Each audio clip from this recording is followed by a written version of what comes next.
पहला प्रश्न, आप आज मौजूद हैं तो भी मनुष्य नीचे और नीचे की ओर जा रहा है, जबकि बुद्धों के आगमन पर मनुष्यता कोई शिखर छूने लगती है। हजारों आंखें आपकी ओर लगी हैं कि शायद आपके द्वारा फिर नव जागरण होगा और धर्म का जगत निर्मित हो गया। कृपया बताएं कि यह विस्फोट कब और कैसे होगा, क्योंकि बदलना तो दूर, उल्टे लोग आपका ही विरोध कर रहे हैं। पहली बात, मनुष्यता सदा ऐसी की ऐसी ही रही है। कुछ विरले मनुष्य बदलते हैं, मनुष्यता जरा भी नहीं बदलती। बाहर की स्थितियां बदलती हैं, व्यवस्थाएं बदलती हैं, भीतर मनुष्य वैसा का ही वैसा रहता है। तो पहली तो इस भ्रांति को छोड़ दो कि आज का मनुष्य पतित हो गया है। सदा का मनुष्य ऐसा ही था। बुद्ध के समय में भी लोग ऐसे ही प्रश्न पूछते हैं बुद्ध से कि आज का मनुष्य पतित हो गया है, आप कुछ करें।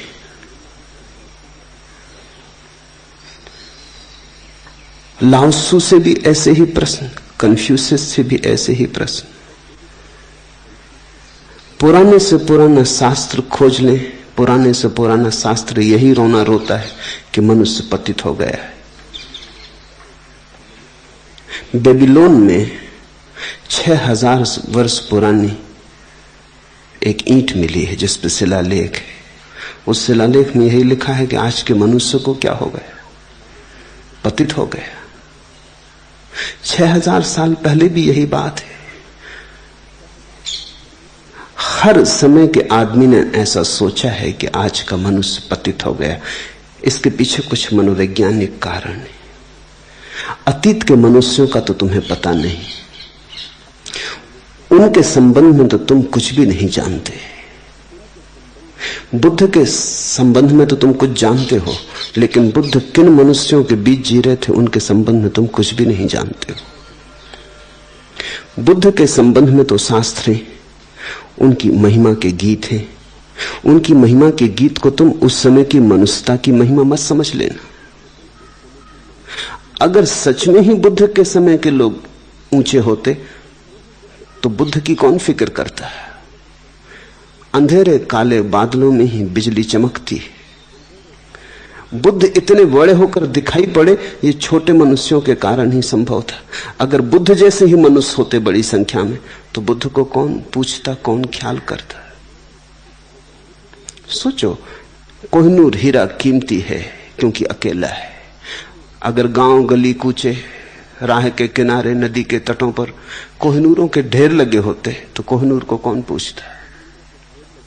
राम की हम याद करते हैं क्योंकि जमाना राम जैसा नहीं था। कृष्ण की हम याद करते हैं क्योंकि जमाना कृष्ण जैसा नहीं था। जमाना तो रावण जैसा रहा होगा और जमाना तो कंस जैसा रहा होगा। आदमी सदा से ऐसा ही है। लेकिन अतीत के संबंध में एक धारणा बन जाती है कि अतीत सुंदर था, क्योंकि अतीत के सुंदरतम लोगों की खबरें तुम तक आती। अतीत के सुंदरतम गीत गूंजते हुए सदियों में तुम्हारे पास आते। बाजार की भीड़ भाड़, छीना झपटी तो भूल जाती, सुंदरतम बचता है। फूल बचते हैं, कांटे तो भूल जाते। और आज जो तुम्हारे निकट लोग हैं उनमें तुम्हें कांटे दिखाई पड़ते हैं, कांटे ही कांटे सब तरफ दिखाई पड़ते हैं। समसामयिक बुद्ध पुरुष दिखाई भी नहीं पड़ता, क्योंकि इतने कांटों की भीड़ में भरोसा भी करना मुश्किल है कि गुलाब का फूल खिल सकता है। तो जब कोई बुद्ध पुरुष मौजूद होता है उस पर भरोसा नहीं आता, क्योंकि बुद्ध पुरुष तो एक होता है और अबुद्ध पुरुष अरबों खरबों होते हैं। भरोसा आए भी कैसे। लेकिन जब समय बीत जाता है तो उस एक की तो याद गूंजती रहती और उन अनेकों का विस्मरण हो जाता है। तब तुम्हारे सब मूल्यांकन अस्त व्यस्त हो जाते। आदमी सदा से ऐसा ही रहा है। न तो अतीत के समय का आदमी श्रेष्ठ था, न तुम निकृष्ट हो। न अतीत के समय का आदमी निकृष्ट था, न तुम श्रेष्ठ हो। आदमी आदमी जैसा है। चीजों में फर्क पड़ गए। ये बात निश्चित है कि अतीत का आदमी फिएट कार की आकांक्षा नहीं करता था, क्योंकि फिएट कार नहीं थी। इससे तुम ये मत सोच लेना कि आज का आदमी बड़ा पतित हो गया, देखो फिएट कार की आकांक्षा करता है। अतीत का आदमी एक शानदार घोड़े की आकांक्षा करता था, एक अच्छी बग्घी की आकांक्षा करता था, रथ की आकांक्षा करता था। आकांक्षा वही है। बग्घी की जगह फिएट आ गई, आकांक्षा में कोई फर्क नहीं पड़ा है। अतीत का आदमी ऐसा ही लोभी था, ऐसा ही कामी था, ऐसा ही क्रोधी था। नहीं तो बुद्ध पुरुष पागल हैं जो समझाएं कि क्रोध मत करो, वासना में मत पड़ो, जो लोगों को समझाएं लोभ छोड़ो। तुम्हारे सारे शास्त्र शिक्षा क्या देते? शिक्षा किसको दी जाती? अगर लोग अलोभी थे तो बुद्ध पागल थे जो लोगों को कहते कि लोभ छोड़ो। लोग तो लोभ छोड़े हुए थे, वो कहते आप भी बातें क्या कर रहे हैं, लोभी यहां है कौन? 40 साल निरंतर बुद्ध गांव गांव घूम के लोगों को समझाते रहे, लोभ छोड़ो, ईर्ष्या छोड़ो, महत्वाकांक्षा छोड़ो, अहंकार छोड़ो। निश्चित ही ये बातें लोगों में रही होंगी, अन्यथा ये औषधियां किसको बांटी जा रही थी? लोग बीमार रहे होंगे।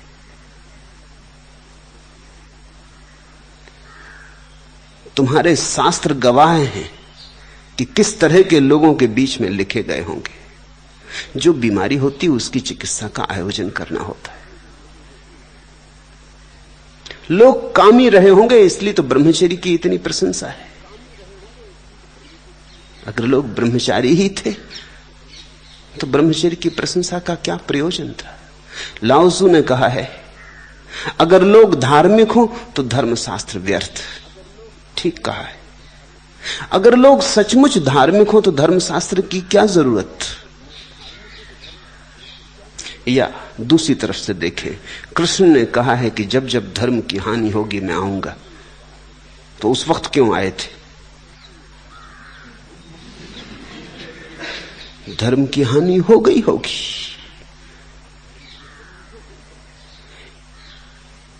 सीधी सी बात है। जब जब अंधेरा घेरेगा, साधु संत सताए जाएंगे, तब तब आऊंगा। तो उस समय ये घड़ी घट गई होगी। अगर तर्क को ठीक से समझें तो जब तुम्हारे घर में कोई बीमार होता तब भी वैद्य को बुलाते। जब कोई समाज पतित होता है तो उसे उठाने की चेष्टा होती। इतने अवतार, इतने तीर्थंकर किस लिए पैदा होते? कहीं ना कहीं आदमी गलत रहा होगा। तो पहली तो बात यह समझ लेना कि आदमी सदा से ऐसा ही है। ये जो हमें भ्रांति पैदा होती है, इसके पीछे और भी कारण है। सभी को ऐसा ख्याल है कि बचपन बड़ा सुंदर था, स्वर्णिम। सभी को। हालांकि बच्चों से पूछो, कोई बच्चा इस बात के लिए राजी नहीं कहने को कि स्वर्णिम काल बचपन। बच्चे जल्दी से जल्दी बड़े होना चाहते। बच्चा बाप के बगल में कुर्सी पर खड़ा हो जाता और कहता देखो तुमसे बड़े। वो उसकी आकांक्षा का सबूत है, वो चाहता है तुमसे बड़ा हो जाए। एक छोटे बच्चे को स्कूल में एक शिक्षक ने मारा। उसने कुछ भूल चूक की थी। मारने के बाद उसे फुसलाया, समझाया और कहा बेटा देख, ये मैं मारता हूं इसलिए कि तुझे मैं प्रेम करता हूं। उस बेटे ने आंख से आंसू पहुंचते हुए कहा कि प्रेम तो मैं भी आपको बहुत करता हूं, लेकिन प्रमाण अभी दे नहीं सकता।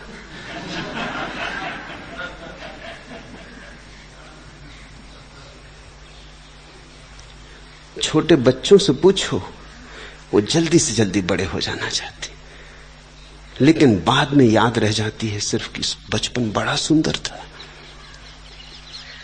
कैसा हो सकता है बचपन सुंदर? क्योंकि तुम बचपन में बिल्कुल ही परतंत्र थे, हर बात के लिए असहाय थे, दीन थे। और हर बात के लिए तुम्हें किसी का मुंह तकना पड़ता था। ऐसी असंत परतंत्र अवस्था है, ऐसी स्वतंत्रहीन अवस्था कैसे सुंदर हो सकती। लेकिन बाद में यही याद रह जाती कि बचपन बड़ा सुंदर था। मनोवैज्ञानिक कहते हैं इसके पीछे एक कारण है। आदमी का मन जो दुखपूर्ण है उसे भुला देता है, क्योंकि दुख को याद रखना कठिन है। दुख इतना ज्यादा है कि अगर हम दुख को याद रखें तो हम जी ना सकेंगे। तो जो दुखपूर्ण है उसे हम हटा देते, उसे हम अचेतन में गर्त में डाल देते, और जो सुखद सुखद है उसकी फूल माला बना लेते। जिस जैसे हम आगे बढ़ते जाते हैं, जो सुखद है उसको इकट्ठा करते जाते हैं, जो सुखद नहीं है उसे छोड़ते चले जाते हैं। तो पीछे के संबंध में हम जो भी वक्तव्य देते हैं वो सब गलत होते हैं। और यही स्थिति बड़े पैमाने पर समाज के संबंध में सही है। हम सोचते हैं कि अतीत में सब सुंदर था, सब स्वर्ण युग अतीत में हो चुके। ये बात हर हाल में गलत है, क्योंकि अगर अतीत इतना सुंदर था तो ये वर्तमान उसी अतीत से पैदा हुआ है, ये और भी सुंदर होना चाहिए। अगर बचपन इतना सुंदर था तो जवानी उसी बचपन से आई है, ये बचपन से ज्यादा सुंदर होनी चाहिए। अगर जवानी सुंदर थी तो बुढ़ापा जवानी से आया है, बुढ़ापा जवानी से भी ज्यादा सुंदर होना चाहिए। और अगर जीवन तुम्हारा सचमुच आह्लाद था तो मृत्यु भी नृत्य होगी, उत्सव होगी, क्योंकि मृत्यु उसी जीवन का सारा निचोड़ है। लेकिन तुम तो देखते हो कि बचपन सुंदर था जवानी से, जवानी सुंदर बुढ़ापे से, जीवन सुंदर, मृत्यु सुंदर कभी नहीं।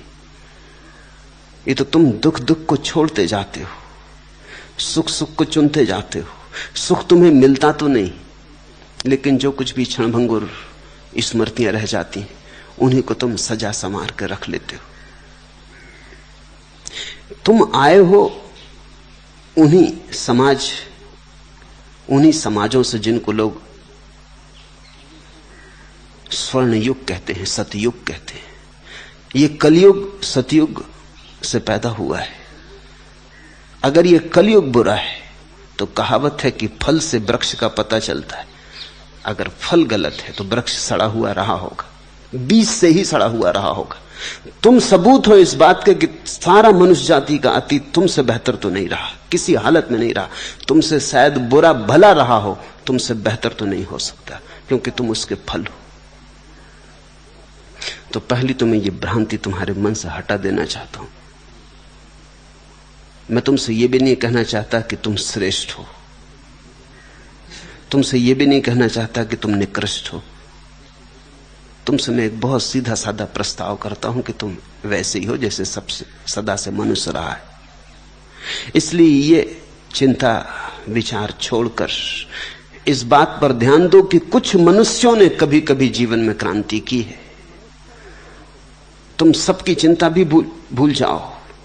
तुम तो इतनी ही फिक्र कर लो कि तुम्हारे जीवन में प्रकाश उतर आए, तुम्हारा दिया जल जाए तो बस काफी है। आप मौजूद हैं तो भी मनुष्य नीचे की ओर जा रहा है। मैं किसी को नीचे जाते नहीं देखता, न किसी को ऊंचे जाते देखता। लोग कोल्हू के बैल की तरह घूम रहे हैं, वहीं के वहीं घूम रहे हैं, आंख पे पट्टियां बंधी, सोचते हैं कहीं जा रहे हैं। कोई कहीं नहीं जा रहा है। कभी कभी कोई एकाध व्यक्ति आंख से पट्टियां हटा देता है, धारणाओं की, सिद्धांतों की, धर्मों की, राजनीतियों की, खोल के देखता है, अरे मैं एक वर्तुल में घूम रहा हूं, कोल्हू का बैल। वो निकल पड़ता वर्तुल के बाहर। उस वर्तुल के बाहर छलांग लगा लेना ही सन्यास है। इस समाज में कभी धर्म आने वाला नहीं है, कुछ सन्यासियों के जीवन में धर्म आने वाला है। धर्म तो महाक्रांति है, और क्रांति व्यक्ति में ही घट सकती, समाज में तो ज्यादा से ज्यादा सुधार घटते।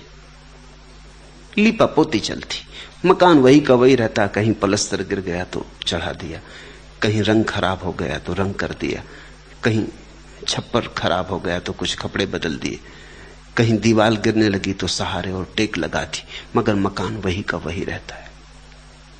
क्रांति तो व्यक्ति में घटती है, नितांत रूप से वैयक्तिक है क्रांति। तो मैं तो किसी को नीचे ऊंचे जाते नहीं देखता, समाज तो वहीं के वहीं है। पूछा है, जबकि बुद्ध पुरुषों के आगमन पर मनुष्यता कोई शिखर छूने लगती। मनुष्यता नहीं, कुछ मनुष्य, कुछ मनुष्यों में छिपी मनुष्यता जरूर छूने लगती। लेकिन उस शिखर को न छूने वाले लोगों की संख्या सदा बड़ी होती। कभी करोड़ में एक आदमी बुद्धों के साथ उस अनंत की यात्रा पर निकलता है। आज तुम्हें लगता है कि बुद्ध के समय में बड़ी क्रांति हुई होगी, या महावीर के समय में बड़ी क्रांति हुई होगी, लेकिन अगर तुम अनुपात देखो तो तुम चकित हो जाओगे। बुद्ध जिस गांव से गुजरते हैं, अगर उसमें 10,000 आदमी हैं तो 10 भी सुनने को आ जाएं तो बस पर्याप्त है। और उन 10 में भी जो सुनने आ गए हैं, उनमें से एक भी सुन ले तो बहुत। सुनने आ जाने से थोड़ी कोई सुन लेता है। आज तुम्हें लगता है कि बहुत लोग,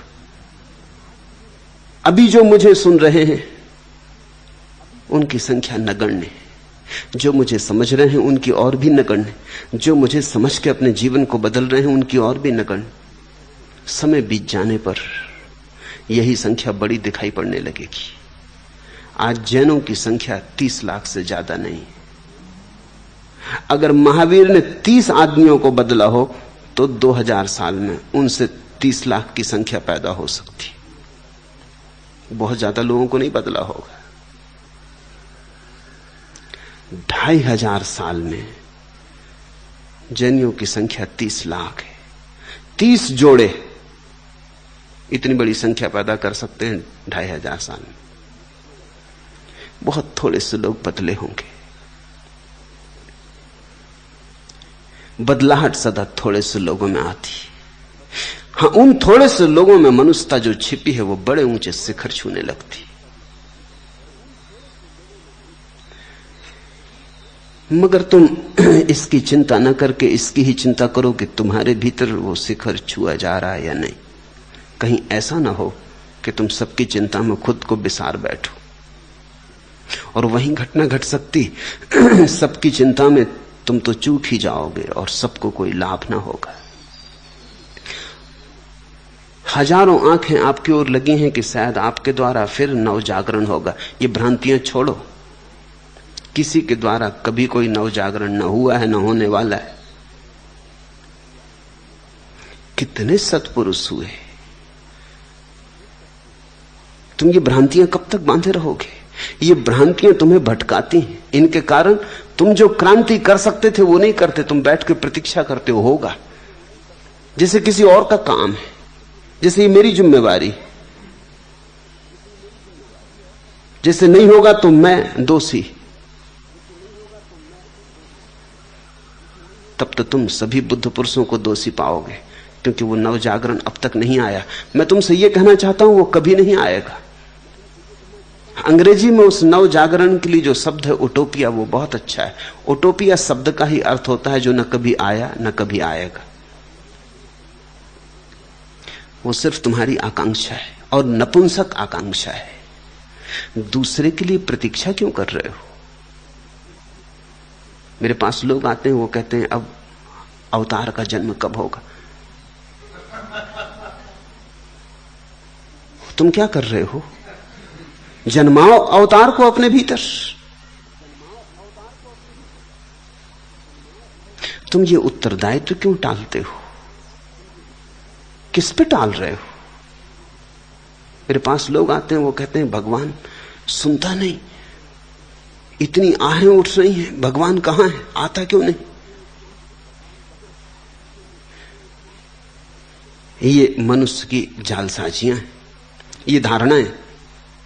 इनसे एक तरकीब तुम अपने भीतर बना लेते हो कि हमें तो कुछ करना नहीं, बैठ के राह देखनी, जब आएगा तब होगा। कोई मसीहा आएगा, कोई पैगंबर आएगा, कोई अवतार आएगा। आ चुके पैगंबर, आ चुके मसीहा, आ चुके अवतार, और नवजागरण नहीं आया। तुम कब जागोगे? कितने अवतार, कितने तीर्थंकर आ चुके, कहां नवजागरण आया, कहां हुई क्रांति? नहीं, तुम्हारी भ्रांति है, किसी दूसरे से होने वाली नहीं है। तुम में घटना घटेगी। समूह में कभी घटना नहीं घटेगी। समूह में जो घटती है वो राजनीति है, व्यक्ति में जो घटता है वह धर्म। तुम राजनीति को धर्म पर आरोपित मत करो। अगर लोग सोना चाहते हैं तो कौन जगाएगा, कैसे जगाएगा? अगर ज्यादा जगाने वाला गड़बड़ करेगा, सोने वाले उसकी हत्या कर देंगे। वही तो हुआ। जीसस को सूली पर लटका दिया, सुकरात को जहर पिला दिया। ये लोग जरा ज्यादा शोरगुल मचाने लगे। अब जिसको सोना है तुम उठ के और घंटा बजाने लगे सुबह से और कहने लगे प्रभात बेला आ गई, जागो। पर जिसको सोना है वो कहता है सोना और जागना तो कम से कम मेरी स्वतंत्रता होनी चाहिए। फिर दूसरा आदमी आके घंटा बजाने लगे कि जागो, तो उससे गुस्सा आए, बिल्कुल स्वाभाविक है।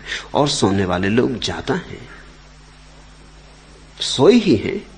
घंटे बजाने वाले आते हैं और चले जाते हैं, और सोने वाले करवट भी नहीं बदलते, या बहुत से बहुत करवट बदल लेते, फिर सो जाते, थोड़े नाराज हो जाते। अगर भले हुए तो कहते हैं महाराज नमस्कार, आप बड़े महात्मा हैं, मगर अभी मुझ दिन को छोड़ो, अभी मेरी सुविधा नहीं जागने की। जागूंगा जरूर, आपकी बात बिल्कुल ठीक है। लोग कहते हैं आपकी बात बिल्कुल ठीक है कि छोड़ो, मेरा पिंड छोड़ो। अब कौन विवाद करे? सोने वाला विवाद कैसे करे? सोने वाला कहता मुझे सोने दो, माना कि ब्रह्म मुहूर्त और उठना चाहिए ब्रह्म मुहूर्त में, और कभी हम जरूर उठेंगे और याद रखेंगे तुम्हारी बात और तुम्हारा नाम स्मरण करेंगे, तुम्हारी पूजा भी करेंगे, फोटो लटका लेंगे, मूर्ति लगा देंगे, सदा सदा तुम्हें पूजेंगे। मगर अभी छोड़ो, अभी मुझे नींद आ रही, अभी मैं इस योग्य नहीं, अभी मैं पात्र नहीं, अभी घर है, गृहस्थी है, बच्चे हैं, पत्नी है, अभी इनको संभालने दो, एक दिन तो मोक्ष की तरफ जाना है। आप बिल्कुल ठीक कहते।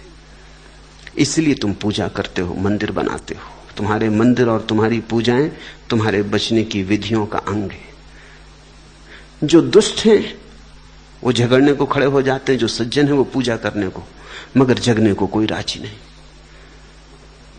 हमने भारत में सूली नहीं दी, सज्जनों का देश है। मारपीट झगड़ा झांसे में हम भरोसा नहीं करते। अहिंसकों का देश है, शाकाहारियों का देश है। बड़ा पुरानी हमारी परंपरा। हम कहते हैं जिसको हाथ जोड़ के पैर छू के छुटकारा पाया जा सकता, उसको सूली पे क्यों लटकाना?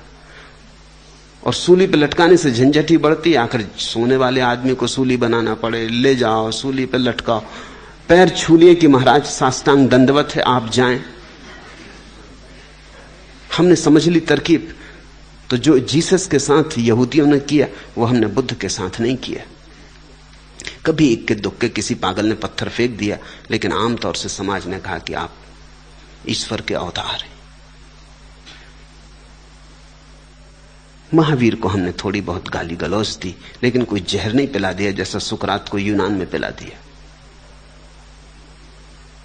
हमने कबीर को कोई मंसूर की तरह काट नहीं डाला जैसा मुसलमानों ने मंसूर को काट दिया। सज्जनों का देश है। हम तरकीब ज्यादा बेहतर जान गए। हम समझ गए कि जहां सुई से काम हो जाता है वहां तलवार की क्या जरूरत।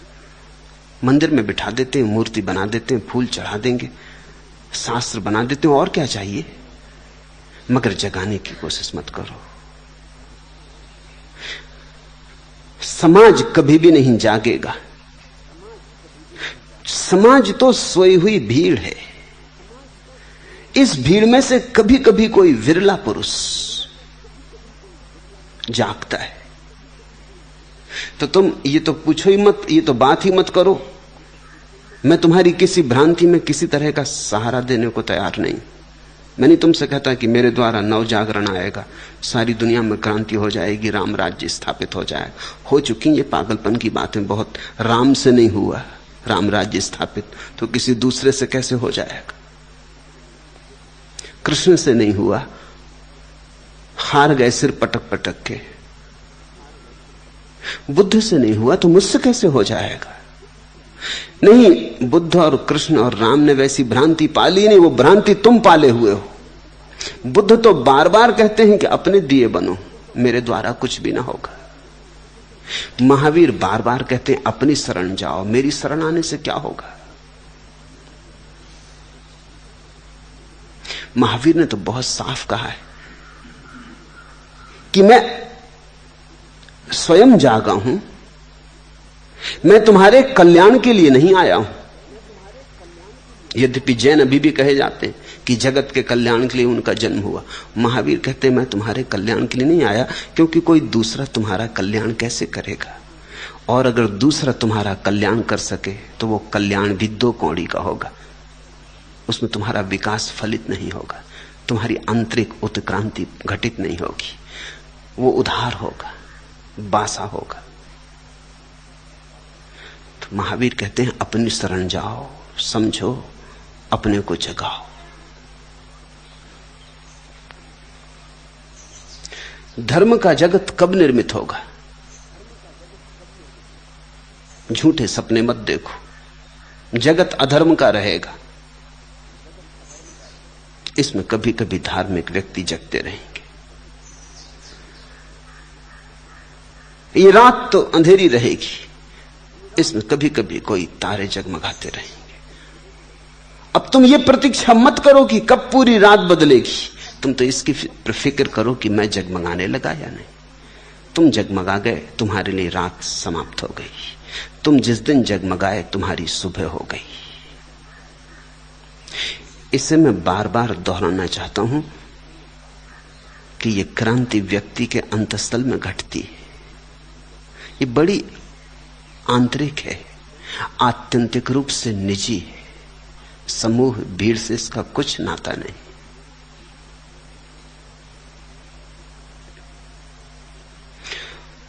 पूछा है क्योंकि बदलना तो दूर, कब होगा विस्फोट, कैसे होगा? बदलना तो दूर, उल्टे लोग आपका विरोध कर रहे हैं, वो सदा से करते रहे, कुछ नया नहीं उसमें। वो विरोध न करे तो आश्चर्य होगा, विरोध उन्हें करना ही चाहिए, वो उनकी पुरानी आदत है। जैन शास्त्रों में उल्लेख है, एक मुनि नदी में स्नान करने उतरा, एक बिच्छू को उसने तैरते देखा, डुबकी खाते कि मर ना जाए, तो उसने हाथ पे चढ़ा के उसे घाट पे रख देना चाहा, लेकिन जब तक उसने घाट पे रखा उसने 2-3 डंक मार दिए। और जैसा कि तुमने देखा होगा, चींटे को अगर हटाने की कोशिश करो तो जिस दिशा से हटाओ वो उसी दिशा की तरफ भागता है। बड़े जिद्दी होते, जितनी ना समझ उतनी ही जिद्द। तो बिच्छू उसको छोड़ा तो वो फिर भागा पानी की तरफ। उस मुनि ने फिर उसे उठाया और फिर किनारे पे रखा, फिर उसने 2-3 डंक मार दिए। एक मछुआ राह के किनारे खड़ा है, वो कहने लगा कि महाराज वो आपको डंक मारे जा रहा है, छोड़ो भी, मरने भी दो। वो मुनि हंसने लगा, उसने कहा कि वो अपनी आदत नहीं छोड़ता, मैं अपनी आदत छोड़ दूं, देखें कौन जीतता है। बिच्छू है तो ये तो मान के चलना चाहिए कि वो डंक मारेगा, इसमें कुछ नया तो नहीं कर रहा। न मारे डंक और अचानक कहे कि धन्यवाद, तो घबराहट होगी, तो भरोसा ना आएगा। जब भी कोई सोए हुए लोगों को जगाने की कोशिश करेगा तो वो डंक मारेंगे, वो नाराज होंगे। उनकी बात मेरी समझ में आती, मैं उसमें कुछ ऐतराज भी नहीं करता, मुझे बिल्कुल समझ में आता है सोए हुए को जगाओ तो नाराजगी होती। यह भी हो सकता है कि तुमसे कह के सोया हो कि सुबह 4 बजे उठा देना, मुझे ट्रेन पकड़नी, लेकिन उसको भी 4 बजे उठाओ तो वो भी गुस्सा दिखलाता है, वो भी तुम्हें दुश्मन की तरह देखता है। अरे कहा था ठीक है, मगर इसका ही मतलब थोड़ी कि जगा नहीं लगो, अब कह दिया भूल हो गई, मगर अब पीछे तो ना पड़ो।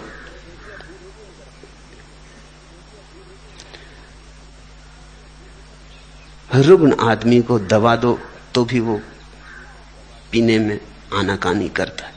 बच्चे जैसे हैं लोग, ना समझ, उनकी तरफ से विरोध बिल्कुल स्वाभाविक है। अगर इस विरोध का तुम मनोविज्ञान समझो तो बड़े चकित होगे। वो विरोध इसलिए कर रहे हैं कि उन्हें बात जचने लगी कि बात में कुछ सच्चाई है, नहीं तो वो विरोध भी नहीं करते। उन्हें डर लगने लगा कि ये आदमी कहीं जगह ही ना दे। उनके विरोध की केवल इतनी ही सार्थकता है कि वो संकित हो गए हैं कि अगर इस आदमी को सुना, इसकी बात को जरा गौर से सुना, विरोध का धुआं खड़ा न किया, अपनी आंखें विरोध से न भर ली, तो कहीं ये बात समझ में ना आ जाए, कहीं ये बात हृदय में ना उतर जाए, कहीं ये बीज आत्मा में पड़ ना जाए, तो उनका विरोध सांकेतिक है। वे कह रहे हैं कि अब या तो हमें विरोध करना पड़ेगा या साथ चलना पड़ेगा, अब दो ही उपाय छोड़े। इसलिए सदा उन्होंने विरोध किया है। उनके विरोध की मैं निंदा नहीं कर रहा हूं, मैं उसे स्वीकार करता हूं, वो बिल्कुल स्वाभाविक है। वे जिस दिन विरोध ना करेंगे उस दिन समझना कि उनका अब बुद्धत्व में कोई रस नहीं रहा। वो बड़े दुर्दिन होंगे जब बुद्ध पुरुष आएगा और लोग बिल्कुल विरोध ना करेंगे। लोग कहेंगे मजे से आपको जो कहना कहो, जो करना है करो, हमारा मनोरंजन होता है, आप बड़े मजे से कहो। लोग ताली बजाएंगे और अपने घर चले जाएंगे, कोई विरोध ना करेगा। उस दिन कठिनाई होगी। ध्यान रखना, विरोध का मतलब ही है लगाव शुरू हो गया। घृणा प्रेम का रूप है। जो आदमी घृणा करने लगा अब ज्यादा देर नहीं वो प्रेम भी कर सकेगा। उपेक्षा खतरनाक है। बुद्ध पुरुष आए और लोग उनकी उपेक्षा कर दें, वो राह से निकले, ना कोई विरोध करे ना कोई प्रेम करे। लोग कहें कि ठीक, आपकी मर्जी, आपको जैसा दिल आप कहें, जो आपको रहना है आप रहें, हमें कोई ऐतराज नहीं। जरा सोचो उस स्थिति की बात कि कोई विरोध ना करे, कोई पक्ष में नहीं कोई विपक्ष में नहीं, बुद्ध आए कहें और चले जाएं, कोई लकीर ही ना छूटे किसी पर, तो दुर्दिन होगा। तो उसका अर्थ हुआ कि अब बुद्धत्व में इतना भी रस नहीं रहा लोगों का, अब कोई विरोध भी नहीं करता।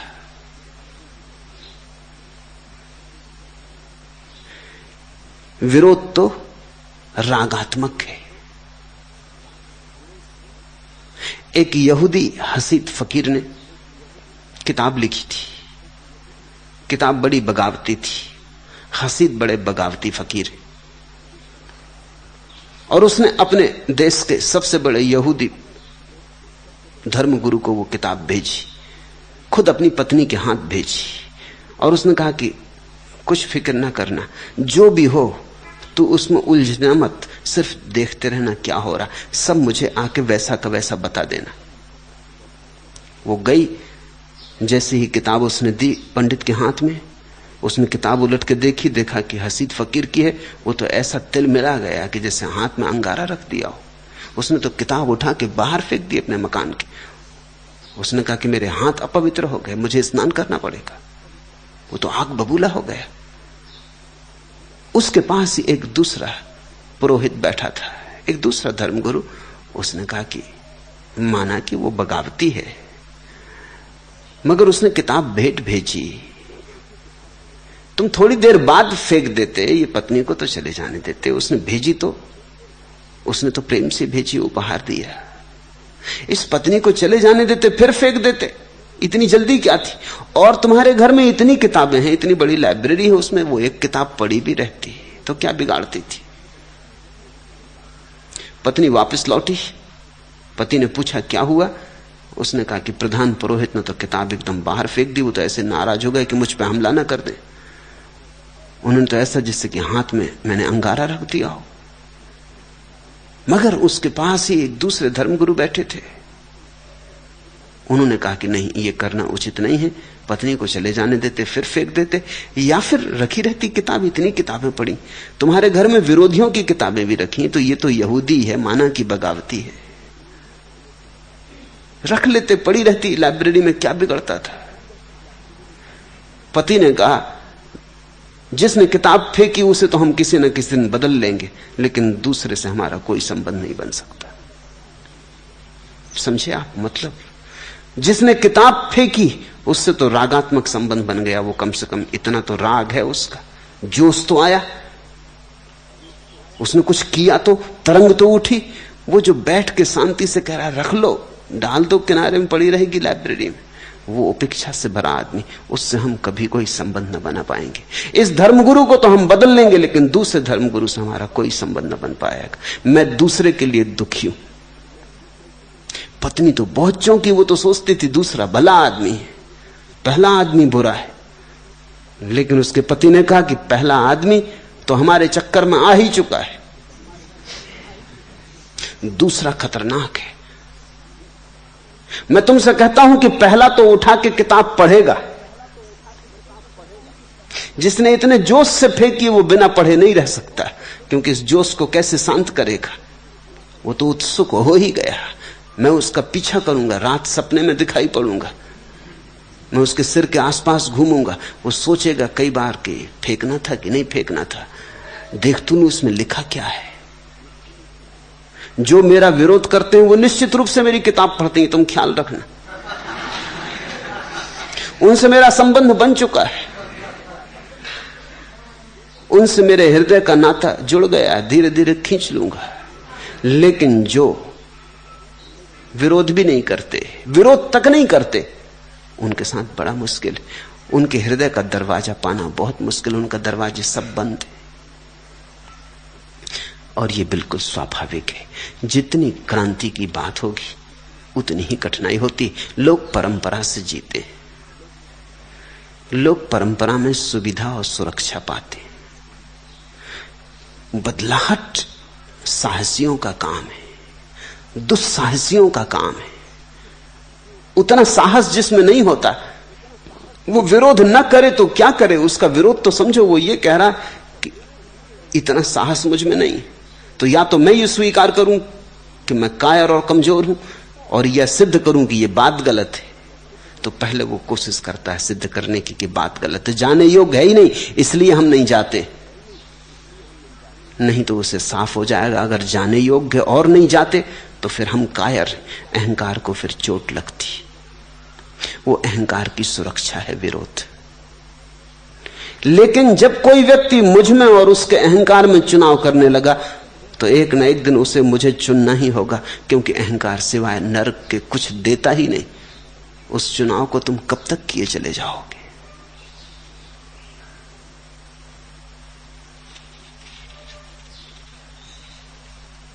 दूसरा प्रश्न, आपने कहा कि उपदेश सबसे लेना चाहिए, लेकिन आदेश अपनी अंतरात्मा से, अपने विवेक से। प्रश्न है कि जब तक विवेक ना हो तब तक कैसे पता चले कि जो आवाज अंदर से आ रही है वह विवेक जन्य है या मन का ही एक खेल? कृपया प्रकाश डालें। स्वाभाविक प्रश्न उठेगा। मैंने कहा उपदेश सबसे ले लेना, आदेश अपने से लेना। तुम्हारा प्रश्न संगत है। तुम पूछते हो तय कैसे होगा कि जो हम कर रहे हैं, जो हम मान के चल रहे हैं, जिस दिशा को हमने चुना, वो हमारी अंतरात्मा का आदेश है या हमारे मन का ही खेल है? चलो, चलने से ही पता चलेगा। मैं तुमसे ये नहीं कह रहा हूं कि तुम हमेशा सही चल पाओगे, ये मैंने कहा भी नहीं। तुम बहुत बार चूकोगे, लेकिन चूक चूक के ही तो पता चलता है कि गलत क्या है और सही क्या है। तुम बहुत बार गिरोगे, गिर गिर के ही तो पता चलता है कि कैसे चलना चाहिए ताकि ना गिरे। छोटा बच्चा चलना शुरू करता है, अगर वो कहे कि मुझे बिल्कुल ऐसी तरकीब चाहिए 100% गारंटी की कि गिरूं ना, तो कभी चलेगा नहीं, कभी चल ही ना पाएगा। फिर वो किसी की गोदी में ही चढ़ा रहेगा। गिरना तो पड़ेगा। और जब मां कहती बेफिक्र होकर तू चल, गिरेगा थोड़ी, तो वो जानती है कि गिरेगा, लेकिन गिरने के सिवाय चलना सीखने का कोई उपाय नहीं। तुम साइकिल चलाने के संबंध में किताब पढ़ लो, किताब में सब समझाया हो कि किस तरह संतुलन कायम करना चाहिए, किस तरह पैडल चलाने चाहिए, किस तरह हैंडल पकड़ना चाहिए। इससे कुछ ना होगा। तुम लाख किताब को कंठस्थ करके साइकिल चलाने जाओ, 2-4 बार गिरोगे, हाथ पैर पे पट्टी बंधेगी, चमड़ी 2-4 बार छिलेगी, मगर उसी गिरने से तुम्हें संतुलन की प्रतीति होगी। क्या है संतुलन? किताब में लिखने से थोड़ी पता चलता है कि संतुलन क्या है, बैलेंस क्या है। वो तो साइकिल पर चढ़ने से पता चलता है। अब 2 चाक की साइकिल और सधी रह जाती चमत्कार है। गिरना तो बिल्कुल नियमानुसार है, नहीं गिरना चमत्कार है। मगर 2-4 बार गिर के तुमको ख्याल आने लगता है। अब वो ख्याल ऐसा है कि कोई दूसरा कितना ही जिंदगी से साइकिल चला रहा हो तो भी तुम्हें दे नहीं सकता। कोई तुम्हें दे नहीं सकता कि ये लो मैं तुम्हें अपनी समझ दिए देता हूं। वो कितना ही समझा दे फिर भी तुम्हें गिरना पड़ेगा। तो जब मैंने तुमसे कहा उपदेश सबसे लेना, तो मैंने कहा जितने साइकिल सवार हो सबसे पूछ लेना, मगर इससे तुम ये मत समझ लेना कि तुम्हें साइकिल चलना आ गया, चलाना आ गया। चढ़ना तो तुम्हें ही पड़ेगा। और इससे मैं ये भी नहीं कह रहा हूं कि तुम्हें 100% गारंटी है कि तुम ना गिरोगे। ऐसी गारंटी मैं देते ही नहीं। गारंटी इतनी दे सकता हूं कि जरूर गिरोगे, मगर गिर गिर के सीखोगे। कई बार गलत रास्तों पर भटक जाओगे, लेकिन अगर अपने ही कारण भटके तो लौट आओगे। अगर दूसरे के कारण भटके तो कभी ना लौट सकोगे। क्योंकि जो आदमी दूसरे के पीछे चल रहा है उसे कभी पता ही नहीं चलता है कि मैं ठीक जा रहा हूं कि गलत जा रहा हूं। जैसे कि तुम किसी साइकिल सवार के पीछे कैरियर पे बैठे हुए, तुम्हें थोड़ी बैलेंस आएगा, हालांकि तुम भी साइकिल पे सवार हो, लेकिन तुम्हें संतुलन नहीं आएगा। तुम जन्मों जन्मों तक बैठे रहो दूसरे की साइकिल के पीछे। यात्रा भी होगी मगर संतुलन नहीं आएगा। और असली बात संतुलन है। तो तुम किसी के पीठ के पीछे चल पड़ो। तुम जब किसी के पीछे चलते हो तो तुम इसी भय के कारण तो चलते हो, कहीं हम चले तो भूल ना हो जाए। तो हम जानकार के पीछे चले, लेकिन हो सकता है जानकार भी तुम्हारी जैसी बुद्धि का हो, किसी और जानकार के पीछे चल रहा हो, और वो भी इसी बुद्धि के हो, और अक्सर इसी बुद्धि के लोग। तो तुम पाओगे कि एक आदमी दूसरे के पीछे चल रहा है, दूसरा तीसरे के चल रहा है, तीसरा किसी और के जो कि मर चुके हैं। वो किसी और के पीछे चलते थे जो कि बहुत पहले मर चुके हैं, वो किसी और के पीछे चलते थे जो कभी हुए ही नहीं, चले जा रहे। अब इनको कभी पता नहीं चलेगा कि गलती हो रही, क्योंकि गलती होने का उपाय नहीं, ये तो क्यों है और इसका छोर खोजना मुश्किल है। गलती तो तब पता चले जब क्यों का छोर पता चले। अब अष्टावक्र की मान के चलने लगे जनक, जनक की मान के चलने लगे कोई और 5000 साल में। अब तो तुम्हें पता लगाना मुश्किल हो जाएगा कि गलती कहां हो रही।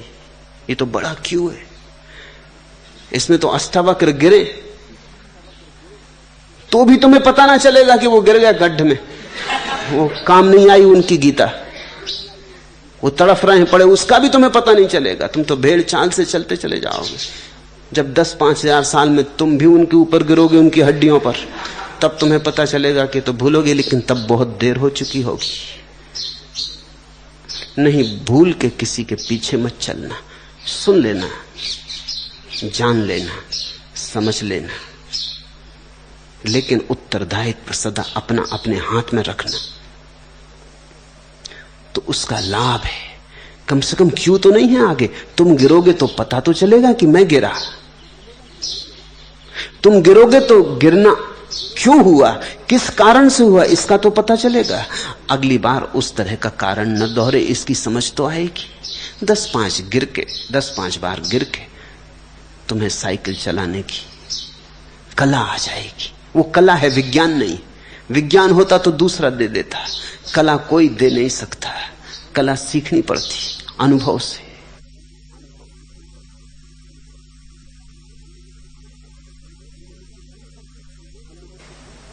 तब तुमने मुझसे पूछा है कि प्रश्न है, जब तक विवेक ना हो तब तक कैसे पता चले कि जो आवाज अंदर से आ रही वो विवेक जन है या मन का ही एक खेल। कोई उपाय नहीं जानने का,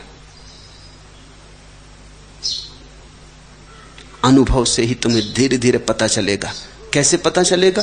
जो मन का खेल है उससे तुम हमेशा तकलीफ में पड़ोगे, हमेशा तकलीफ में पड़ोगे, दुख आएगा। और जो मन का खेल नहीं है उससे हमेशा आनंद की स्फुरना होगी। वही कसौटी है। जो भीतर से आ रही अंतरात्मा से, उसका फल सदा ही आनंद है, सच्चिदानंद है। जो मन का है जाल, उससे तुम हमेशा दुख पाओगे। दुख से पता चलेगा, करके ही पता चलेगा किससे दुख मिला, किससे सुख मिला। जिससे सुख मिले वो सत्य की तरफ जा रही है यात्रा, और जिससे दुख मिले वो असत्य की तरफ जा रही है यात्रा। तुमने सुना है, पढ़ा है कि नरक में दुख है। अच्छा हो इसे थोड़ा उल्टा कर लो, दुख में नरक है। तो जहां जहां दुख मिले तुम समझ लेना कि नरक की तरफ चल रहे हो, गड्ढे में गिर रहे हो। जहां जहां सुख मिले तरंग आए, समाधि की लहर उठे, गीत फूटे, खिले भीतर के इंद्रधनुष, सुवास उठे, संगीत जन्मे, समझना कि चल रहे स्वर्ग की तरफ। चलते चलते, गिरते उठते आदमी सीखता है। एक भूल कभी मत करना, और वो भूल है बैठे मत रह जाना भूल के डर से। भूल करनी ही होगी। हां, एक ही भूल को दोबारा करने की कोई जरूरत नहीं, तो बोधपूर्वक भूल करना। और एक भूल जब हो जाए और पता चल जाए तो पछताते मत बैठे रहना कि भूल हो गई। उतना अनुभव हुआ, लाभ हुआ, अब आगे ऐसी भूल दोबारा ना हो, इसकी गांठ बांध लेना। ऐसे धीरे धीरे तुम पाओगे भूल कम होती गई, कम होती गई, एक दिन भूल समाप्त हो गई और तुम्हारे जीवन में विवेक का उदय हो गया। तुमसे मैं ये पूछता हूं, तुमने पूछा है कि अगर हम दूसरे से उपदेश ना लें तो हमें कैसे पक्का पता चलेगा कि क्या ठीक और क्या गलत, क्या मन का खेल और क्या विवेक की आवाज। मैं तुमसे पूछता हूं, बिना विवेक के जगह तुम कैसे पक्का करोगे कि किसकी माने और किसकी न माने? प्रश्न तो वही का वही। हजारों लोग हैं, हजारों शास्त्र हैं, हजारों शास्त्राएं, सबके मंतव्य अलग है, सबकी दृष्टि अलग है। इसमें तुम किसको चुनोगे? महावीर को चुनोगे कि कृष्ण को चुनोगे? कैसे चुनोगे? क्योंकि महावीर कहते हैं चींटी भी ना मरे, नहीं तो सड़ोगे नरकों में। और कृष्ण कहते हैं फिक्री मत कर, सब उसकी लीला है, तू बेधड़क मार, तू मारने वाला कौन? और फिर कभी आत्मा मारी गई, न हन्यते हन्य माने शरीर। ये तो शरीर ही गिरता उठता है, आत्मा कभी मरती नहीं। तू तलवार से काटेगा तब भी नहीं कटती। न नैनम छिदंती शस्त्राणी। तू फिक्री छोड़ी तो खेल है, किसकी मानोगे? कैसे तय करोगे कौन ठीक इन दो गुरुओं में? तय करने का लोगों ने एक सस्ता रास्ता निकाल लिया, जिस घर में पैदा हुए। अगर जैन घर में पैदा हुए तो महावीर को मानेंगे, ये भी कोई बात हुई सिर्फ घर में पैदा हो जाने से? हिंदू घर में पैदा हुए तो कृष्ण को मान लेंगे। कैसे तय करोगे कौन ठीक है? अंततः तो तुम ही को तय करना है। जब तुम गुरु भी चुनते हो तब तुम कैसे तय करते हो ये अंतरात्मा से आवाज उठी कि मन की आवाज? तुम बच नहीं सकते, ये निर्णय तो तुम्हारा ही होगा। तुम अगर मुझे गुरु चुन लो तो तुम कैसे पक्का करोगे कि इस आदमी की बातचीत में उलझ गए, सम्मोहित हो गए, प्रीतिकर थी बातचीत, तर्कयुक्त थी इसलिए उलझ गए, या कि सच में यह आदमी जागृत पुरुष है? कैसे तय करोगे? क्या उपाय है, क्या कसौटी है? तुम ही तो तय करोगे ना। तो वही प्रश्न वहीं के वहीं खड़ा है। जब तय तुम ही को करना है तो एक बात साफ है कि परमात्मा ने निर्णय की शक्ति प्रत्येक व्यक्ति को दी हुई, और निर्णय किसी दूसरे पर नहीं छोड़ा जा सकता। तुम निर्णायक हो। सुनो मेरी, समझो मेरी, हृदयपूर्वक समझने की कोशिश करो, समग्रता से समझने की कोशिश करो। लेकिन जब अंतिम निर्णय लोगे तो निर्णय तो तुम ही लोगे कि यह आदमी ठीक कह रहा कि गलत, इसकी मान के चलें कि ना चलें। तो तुम कुछ भी करो, चाहे किसी के पीछे चलो, चाहे न चलो, चाहे अपने पैर चलो, चाहे किसी के कंधे पे सवार होकर चलो, निर्णायक तुम ही हो। जिम्मेवारी तुम्हारी। तुम तो चाहते हो जिम्मेवारी टल जाए, तो कल अगर गड्ढे में गिरो तो तुम मेरा गर्दन पकड़ लो कि देखो गिराया गड्ढे में, मैं तो आपके पीछे चल रहा था, इसलिए मैं पहले ही कह दे रहा हूं मेरे पीछे चलने से कुछ मतलब नहीं। गड्ढे में गिरोगे तो तुम गिरोगे, और गड्ढे में गिरोगे तो मैं गड्ढे के किनारे खड़े होकर हंसूंगा, मैं कहूंगा मैंने पहले ही कह दिया था। तुम्हारी मर्जी थी, तुम मेरे पीछे चले, फिर भी सुन के चले, मैंने पहले ही कह दिया था कि अगर गिरोगे तो तुम गिरोगे। तुम मुझसे ये ना कह सकोगे कि हम तो आपके पीछे चल रहे थे, आपने ही चुना था, मेरे पीछे चलना भी आपने चुना था, मैंने जबरदस्ती थोप नहीं दिया था। जबरदस्ती कौन किस पे थोप देता है, कैसे थोपा जा सकता है? लेकिन आदमी उत्तरदायित्व से बचता है, आदमी चाहता है किसी के कंधे पे जिम्मेवारी हो जाए, तो कल हम कह तो सकें, अगर अदालत हो कहीं परमात्मा की, तो हम कह सकें हम तो बिल्कुल निर्दोष है, ये गेरुए वस्त्र इस आदमी ने पहना दिए थे। अब क्या पक्का है तुम्हें कि परमात्मा गेरुए वस्त्र के पक्ष में होगा? कुछ पक्का नहीं। बुद्ध ने पीले वस्त्र चुन लिए थे, हो सकता है परमात्मा पीले वस्त्र के पक्षों में। पार्श्वनाथ ने सफेद वस्त्र चुन लिए थे, हो सकता है परमात्मा सफेद वस्त्रों के पक्ष में हो। और महावीर नग्न खड़े हो गए थे, हो सकता है परमात्मा न्यूडिस्ट हो। करोगे क्या? ये तो परमात्मा जब आएगा तभी, उस वक्त तुम ये ना कह सकोगे कि हमें तो कुछ पता ही नहीं था, हम तो इस आदमी ने कह दिया गैरिक वस्त्र पहन लो, हमने गैरिक वस्त्र पहन लिए। नहीं, तब तुम्हें जवाब स्वयं ही देना होगा। ये चुनाव भी तुम्हारा चुनाव है। अगर तुमने ये चुना कि मेरे प्रति समर्पित हो जाओ, ये भी तुम्हारा संकल्प है,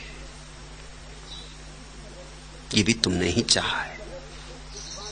इस तरह तुम इस बात को सदा ही याद रखना कि तुम ही निर्णायक हो, तुम ही उत्तरदायी हो, और अंतिम रूप से जो भी फलित होगा, घटित होगा, उसका श्रेय भी तुम्हारा है।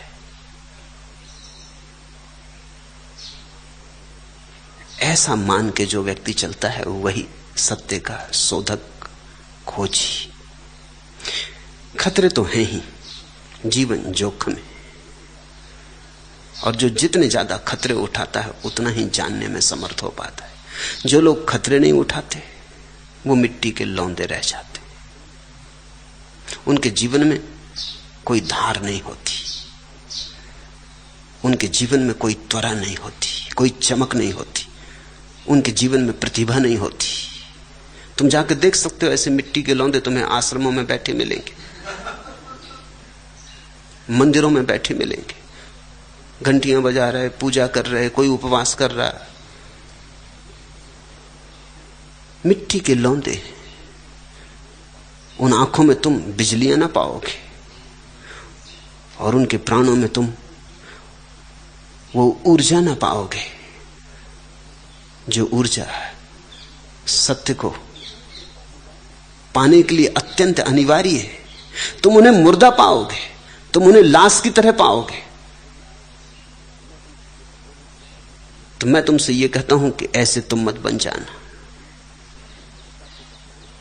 तुम अपनी निजता को बचाना और अपनी निजता को निखारना, और कितनी ही कठिनाई हो कभी अपनी निजता को मत खोना, क्योंकि निजता ही तुम्हारी आत्मा है, और उसी आत्मा में छिपा है सत्य। बुद्ध ने अंतिम वचन कहा है आनंद को, अपदीपो भव, अपना दिया स्वयं बन। आनंद रोने लगा था बुद्ध को जाता देखकर कि बुद्ध चले, घबरा गया होगा। इन्हीं के पीछे चलता रहा 40-42 साल, पूरा जीवन दांव पे लगा दिया, इन्हीं के पीठ के सिवाय कुछ देखा नहीं, इन्हीं के पीछे चलता रहा, उठता रहा, बैठता रहा, आज ये चले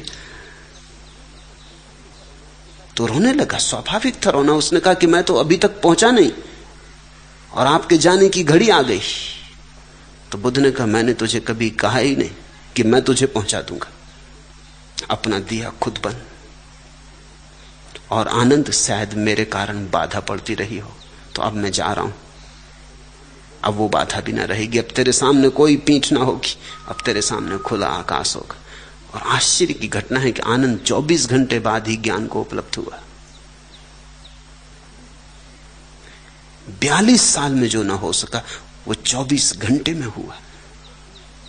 ये बात तीर की तरह चुभ गई। ये बात तो उसको समझ में आ गई कि आज बुद्ध चले, अब मैं अकेला रह गया। अकेले तो हम सदा से हैं, किसी के पीछे चलो तो भी तुम अकेले हो, भ्रांति भर पैदा होती, कोई साथ है। इस अकेलेपन को तुम पहले से ही याद रखो। बुद्ध ने आनंद से अंत में कहा था, मैं अपने आनंदों से प्रथम से कह रहा हूं कि तुम अपने दिए स्वयं बनो। तब कोई जरूरत नहीं कि मेरे जाने के बाद 24 घंटे में तुम ज्ञान को उपलब्ध हो। तुम मेरे रहते 24 क्षण में ज्ञान को उपलब्ध हो सकते हो, क्योंकि ज्ञान को उपलब्ध होने का कुल अर्थ इतना ही है कि यह जीवन मेरा है और मैं उत्तरदायी हूं। भूल होगी, चूक होगी तो मैं जिम्मेवार हूं। मैं उत्तरदायित्व तो पूरा अपने हाथ में लेता हूं। मैं अपनी मालकियत अपने ऊपर घोषणा करता हूं। इसलिए तुम सन्यासियों को स्वामी कहता हूं। स्वामी का अर्थ है मैंने तुम्हारी मालकियत तुम्हारे हाथ में है, ये मैंने घोषणा कर दी कि अब तुम स्वामी हुए। अब तुम्हारा कोई भी स्वामी नहीं, अब तुम अपने स्वामी हो, ये तुम्हारा स्वामित्व है। इस घोषणा के साथ ही सत्य की यात्रा शुरू होती, और इस घोषणा को जिस दिन तुम पूरा पूरा अनुभव कर लोगे, उस दिन आ गई मंजिल, उस दिन आ गया अपना घर। सिखलाएगा वह रित एक ही अनल है, जिंदगी नहीं वहां जहां नहीं हलचल है। जिनमें दाहकता नहीं न तो गर्जन है, सुख की तरंग का जहां अंध वर्जन है। जो सत्य राख में सने रुक्ष रूठे, छोड़ो उनको वे सही नहीं झूठे। जो सत्य राख में सने रुक्ष रूठे, छोड़ो उनको वे सही नहीं झूठे। जीवंत सत्य तो तुम्हारे भीतर पैदा होगा। बाहर से तुम जो भी ले आए हो सब कूड़ा करकट है, किसी और से इकट्ठा कर लिया है, सब उधार और बासा और व्यर्थ है। आग लगा दो उस सब में, वे सब सत्य राख में सने। तुम्हारा सत्य तुम्हारे भीतर पैदा होगा। तुम्हारे सत्य के लिए तुम्हें ही प्रसव पीड़ा से गुजरना होगा। तुम्हारा सत्य तुम्हारे भीतर जन्मेगा। तुम्हें उस सत्य के लिए गर्भ बनना होगा और प्रसव पीड़ा से गुजरना होगा। ख्याल किया तुमने, कोई स्त्री को बच्चा पैदा नहीं होता, वो किसी के बच्चे को गोद ले लेती, ऐसे मन समझाना हो जाता है। मैं तुमसे कहता हूं सत्यों को गोद मत लेना, ये तो बड़ी झूठ हो जाएगी। और हम सब ने सत्य गोद ले लिए। कोई हिंदू बैठा है, कोई ईसाई, कोई मुसलमान, कोई जैन, हमने सब सत्य उधार ले लिए। नानक का सत्य है, तुम सिख बने बैठे हो, ये सत्य तुम्हारा नहीं। नानक ने इसके लिए पीड़ा सही, नानक ने गर्भ धारण किया, इस सत्य को जन्म दिया। तुम मुफ्त लिए बैठे हो, तुमने इसके लिए कुछ भी नहीं किया। न तुम आग में गए, न तुम जले, न तुम भटके, न तुम गिरे, तुम्हें यह मुफ्त मिला। पीड़ा निखारती है, मुफ्त मिलने से कुछ भी निखार नहीं आता। गोद मत लेना सत्यों को, जन्माना। और जब तुम जन्माने में समर्थ हो पाओगे, तभी तुम्हारे भीतर वो तरंग उठेगी निजता की, व्यक्तित्व की। तुम अद्वितीय बनोगे। अद्वितीयता धर्म का आखिरी फल है। और यह भी मैं जानता हूं कि अचानक आज तुम पूरे सत्य को न पा सकोगे। इंच इंच चलना होगा, घसीटना होगा, और चढ़ाई बड़ी है और पहाड़ ऊंचा है और सांस घुटेगी और सब बोझ छोड़ देना होगा, क्योंकि जरा भी बोझ नहीं ले जाया जा सकता। जैसे जैसे पहाड़ पर कोई चढ़ने लगता है, वैसे वैसे बोझ कम करना पड़ता है। जब हिलरी एवरेस्ट पर पहुंचा, उसके पास कुछ भी नहीं था। पानी की बोतल भी थोड़ी पीछे उसे छोड़ देनी पड़ी, क्योंकि उतना बोझ ढोना भी मुश्किल हो गया। जितनी ऊंचाई होती उतना बोझ मुश्किल हो जाता है। सब सामान लेके आया था, वो धीरे धीरे सब छूट गए, धीरे धीरे सब डालता गया, राह के किनारे रखता गया, क्योंकि उनका खींचना मुश्किल होने लगा। जब पहुंचा तो अकेला था, खाली था। और जिस गौरी शंकर की चढ़ाई की मैं तुमसे बात कर रहा हूं, वो तो आखिरी ऊंचाई है अस्तित्व की। वो आज ना घट जाएगी, इंच इंच जलना और तपना होगा। धीरे धीरे तुम छोड़ पाओगे, मगर छोड़ने का ख्याल रहे। बांसों बांस उछलती लहरें, देख लिया है चांद सलोना, लेकिन हाथ रह गया बौना। रह रह कर मलती लहरें, बांसों बांस उछलती लहरें, शीतलता कैसी बिखरा दी, पानी में ही आग लगा दी। बुझती और सुलगती लहरें, बांसों बांस उछलती लहरें, स्वप्न लोक के यात्रा पथ पर भावुकता ने रचा स्वयंवर। असफल हो सिर धुनती लहरें, बांसों बांस उछलती लहरें।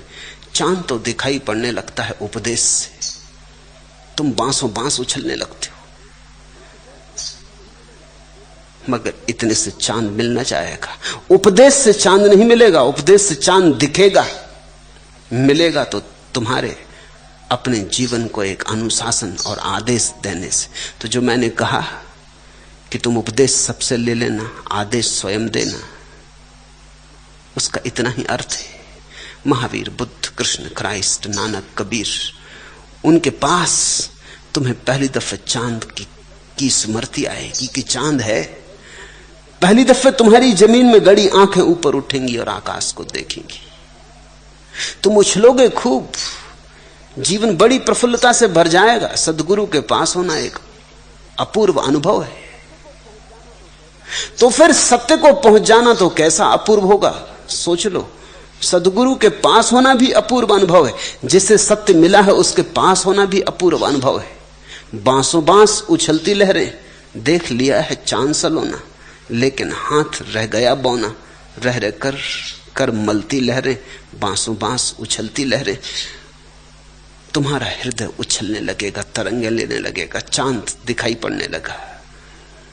लेकिन उपदेश को ही तुम सब मत समझ लेना, शुरुआत है, प्रारंभ है। चांद तक चलना है, चांद तक पहुंचना है, और तुम अपने ही पैरों से पहुंच पाओगे। कोई किसी और के पैरों से कभी नहीं पहुंचा है। अपो दीपो भव, अपने दिए बनो।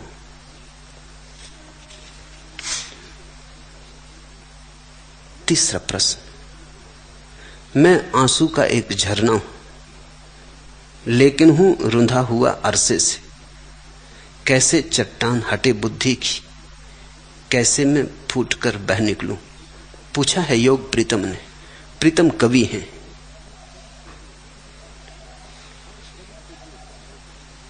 और कवि के लिए सदा एक कठिनाई है,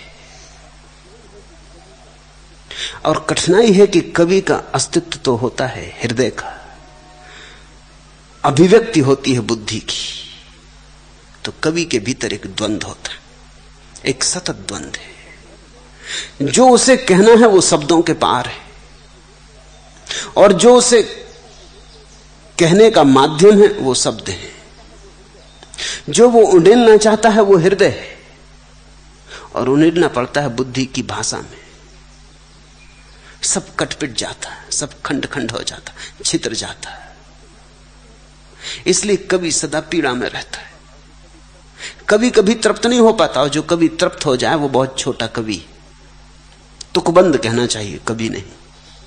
जितना बड़ा कवि हो उतनी अतृप्ति होती। तड़पता है कुछ प्रकट होने को, और जब उसे प्रकट करना चाहो तब मिलते हैं छोटे छोटे शब्द जिनमें वो समाता नहीं। बड़ा आकाश है हृदय का, और शब्दों के भीतर जगह नहीं, स्थान नहीं, अवकाश नहीं। तो कह कह के भी कवि कह नहीं पाता, जीवन भर गा गा के भी गा नहीं पाता। जिसे गाने आया था वो तो अनगाया ही रह जाता है। जिसके लिए जीवन भर चाहा था कि प्रकट कर दे वो अप्रगट ही रह जाता है। तो कवि की दुविधा है। वो दुविधा यह है कि भाव तो प्रकट करना है और बुद्धि से प्रकट करना है। अगर कवि इसमें ही उलझा रहे तो सदा बेचैन और असंतुष्ट रहेगा। कवि एक साथ दो संसारों में जीता है तो बड़ा तनाव होता है। पश्चिम में बहुत से कवि आत्महत्या कर लिए और बहुत से कवि पागल हो जाते, और अक्सर कवि शराब पीने लगते, और उसका कुल कारण इतना, उनके भीतर इतनी बेचैनी होती कि उस बेचैनी को ढालने के लिए सिवाय शराब के, बेचैनी को ढांकने के लिए सिवाय शराब के और कुछ मिलता नहीं। किसी तरह अपने को विस्मरण करना चाहते, वो तनाव भारी। कवि तब तक खिंचा रहता है जब तक कि संत न बन जाए। कवि तब तक असंतुष्ट रहता है जब तक संत न बन जाए। संत बनने का अर्थ है कि अब बुद्धि से प्रकट करने की चेष्टा छूटती है, अब प्रकट करने की चेष्टा विचार से छूटती है और नए ढंग पकड़ता है कवि। जैसे मीरा नाचने लगी, बजाने लगी अपना सितार कि बाउल ले लेते एक तारा, ले लेते एक डुग्गी, बजाने लगते डुग्गी और बजाने लगते एक तारा और नाचने लगते। जो बड़े बड़े कवि नहीं कह पाते वो बाउल कह पाते कि चैतन्य महाप्रभु नाचने लगे। वो जो कहना चाहते थे वो नाच से ज्यादा आसानी से कहा जा सकता है, शब्द उसके लिए ठीक माध्यम नहीं। तो जब तक कवि रहस्य को अपने समग्र व्यक्तित्व से प्रकट न करने लगे तब तक अड़चन होती। मैं आंसू का एक झरना हूं पूछा है, लेकिन हूं रुंधा हुआ अरसे से। रुंधे हुए हो इसीलिए आंसू के झरने हो ऐसा प्रतीत होता है। जैसे ही आंसू प्रकट हुआ मुस्कान बन जाता है, मुस्कान रुंधी रह जाए आंसू हो जाती। रुंधी मुस्कान का नाम ही आंसू है। इसलिए तो तुम जब कभी रो लेते हो तो हल्के हो जाते हो। अगर तुम दिल भर के रो लो तो तुम्हारे चेहरे पर एक स्मित आ जाता है, एक प्रसाद आ जाता है, एक आशीष की वर्षा हो जाती तुम्हारे ऊपर। इसलिए तो रोने में इतना प्रसाद है। पुरुषों ने खो दिया प्रसाद, स्त्रियों के चेहरे पर थोड़ा प्रसाद शेष रहा है क्योंकि उन्होंने रोने की क्षमता कभी नहीं खोई। स्त्रियों ने बहुत कुछ खोया लेकिन एक बहुत बहुमूल्य चीज बचा ली, रोने की क्षमता। पुरुषों ने बहुत कुछ बचाया, शक्ति, पद, प्रतिष्ठा, लेकिन कुछ बहुत बहुमूल्य खो दिया, वो रोने की क्षमता खो दी। उनकी आंखें गीली नहीं हो पाती, और जिसकी आंखें गीली नहीं हो पाती उसका हृदय धीरे धीरे पथरीला हो जाता। तो मैं तुमसे कहूंगा प्रीतम, अगर तुम्हें लगता है आंसू का झरना भीतर पड़ा है रुंधा हुआ अरसे से, कैसे चट्टान हटे बुद्धि की, कैसे मैं फूट कर बह निकलूं, और तुम जो प्रश्न पूछ रहे हो वो फिर बुद्धि का है, कैसे? तुम बुद्धि से ही बुद्धि को ना हटा सकोगे। रो, दिल भर के रो, कौन रोकता है? पहले संकोच लगेगा तो एकांत में चले गए, वृक्षों के पास बैठ लिए, वृक्ष तुम्हारा बिल्कुल भी अपमान न करेंगे कि रो रहे, अरे स्त्रीण मालूम होते। वृक्ष तुमसे बिल्कुल न कहेंगे कि प्रीतम रो मत, ये पुरुष जैसा नहीं मालूम पड़ता, अरे बहादुर आदमी तुम रो रहे। चले जाओ पहाड़ियों में, चले जाओ नदी के तट पर, रो, वृक्ष तुम्हें स्वीकार करेंगे, नदियां तुम्हें स्वीकार कर लेंगी, पहाड़ तुम्हें स्वीकार कर लेंगे। दिल भर के रो। रोने के लिए कैसे क्या पूछना, रोना शुरू करो। रोना तो एक कृत्य है, कैसे का कोई सवाल नहीं। कैसे का तो मतलब यह है कि अब तुम पहले इंतजाम करोगे, विधि विधान करोगे, अनुष्ठान करोगे, आयोजन करोगे। कैसे रोएं? तो क्या करोगे? मिर्ची पीस के आंखों में डालोगे तो रोना झूठा हो जाएगा। अभिनेता वैसा करते। अब रामलीला में राम को रोना पड़ रहा है और सीता का उन्हें कोई दर्द है नहीं, सीता है भी नहीं, सीता गांव का कोई लड़का ही बना हुआ है। हो सकता है राम और सीता में झगड़ा भी हो, तो अब क्या करना है? तो मिर्च का थोड़ा सा मसाला बना लेते, उसको हाथ में लगाए रखते हैं। जब रोना पड़ता है राम को तो अपनी आंख में लगा लेते, आंसू बहने लगते। आयोजन करके जो रोना आएगा वो झूठा हो जाएगा। चेष्टा से जो आंसू आएंगे वो आंसू ना रहे, उनका प्रसाद गुण खो गया। इतना कुछ है चारों तरफ, इतना दुख है उसे देख के रो, इतनी पीड़ा है उसे देख के रो, इतना आनंद है उसे देख के रो, इतने फूल खिले हैं उन्हें देख के रो, इतने चांद तारे हैं उन्हें देख के रो। रोने के लिए क्या कमी है? पूरा आयोजन है। और रो ध्यानपूर्वक, डोलो रोने में, नाचो रोने में, बहने दो आंसुओं की धार। शुरू में कठिनाई होगी क्योंकि बहुत दिन का अवरुद्ध है, तो शायद तुम भूल गए हो।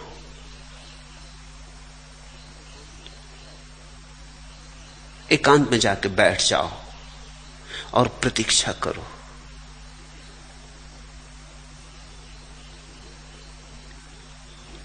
किसी न किसी दिन तुम अचानक पाओगे आंसुओं से आंसू बहने लगे अकारण। लोग सोचते हैं कारण चाहिए, घर में कोई मरेगा तो रोएंगे। मृत्यु रोज घट रही है, तुम्हारे घर में घटेगी, इसके लिए क्या प्रतीक्षा करते हो? जीवन मृत्यु से घिरा है। चले जाओ मरघट पर। बुद्ध भेज देते थे अपने भिक्षुओं को मरघट पर कि 3 महीने वहीं ध्यान कर लो, कोई लाश आएगी जलेगी, तुम बैठ के देखते रहो। रोना है तो हर जगह सुविधा है, कारण खोजने की कोई विशेष जरूरत ही नहीं, सब जगह कारण मौजूद है। देखते हो वृक्ष पर पत्ता था, कल तक हरा था, आज पीला हो गया। देखते रहो उस पीले होते पत्ते को और तुम पाओगे तुम्हारी आंखें डबडबाएं, और तुम पाओगे वो पत्ता पीला होकर गिरने लगा, वो टूट गया, अब जमीन पे पड़ा है। ऐसे ही सब गिर जाएगा, ऐसे ही तुम गिर जाओगे। ऐसा गिरना ही होने वाला है। जो फला सो झरा, यहां जो जन्मा सो मरा। यहां सब तरफ इन हरे से हरे वृक्षों को भी मृत्यु की काली छाया घेर के खड़ी। फिर कोई दुख ही जरूरी नहीं है रोने के लिए, सुख भी। इतनी मृत्यु के घिराव में भी जीवन नष्ट नहीं होता। देखो तो इस अपूर्व चमत्कार को। इतने कांटे हैं फिर भी फूल खिले चले जाते हैं। मौत रोज रोज आती फिर भी बच्चे जन्मे जाते। परमात्मा थकता नहीं, मौत जीत नहीं पाती, जीवन हारता नहीं, जीवन बढ़ता ही चला जाता है। आओ मौत कितनी, जीवन फिर नई तरंगें लेके उठाता है। मौत आती रहती है और जीवन बढ़ता जाता है। इस अहोभाव को देखो, इस आनंद भाव को देखो, इस अपने होने को सोचो। ये होना इतना आश्चर्यजनक है। तुम देख पाते हो, सोच पाते हो, अनुभव कर पाते हो। तुम हो, इतना ही काफी है। ये भाव ही तुम्हें डोला जाएगा। तो एकांत में बैठो, शिथिल हो जाओ, धारणाएं छोड़ो, देखो आकाश के तारों को, कि बहती नदी की धार को, कि आकाश में उठे हुए वृक्षों को, कि घूमते भटकते बादलों को। इस जीवन प्रकृति के चमत्कार से घिर जाओ और तुम पाओगे आंखों से आंसू बहने लगे। विधि की नहीं बात करूंगा क्योंकि तुम पूछते हो कैसे, कैसे में तो अड़चन हो जाएगी, कैसे ही से तो रुकावट पड़ गई।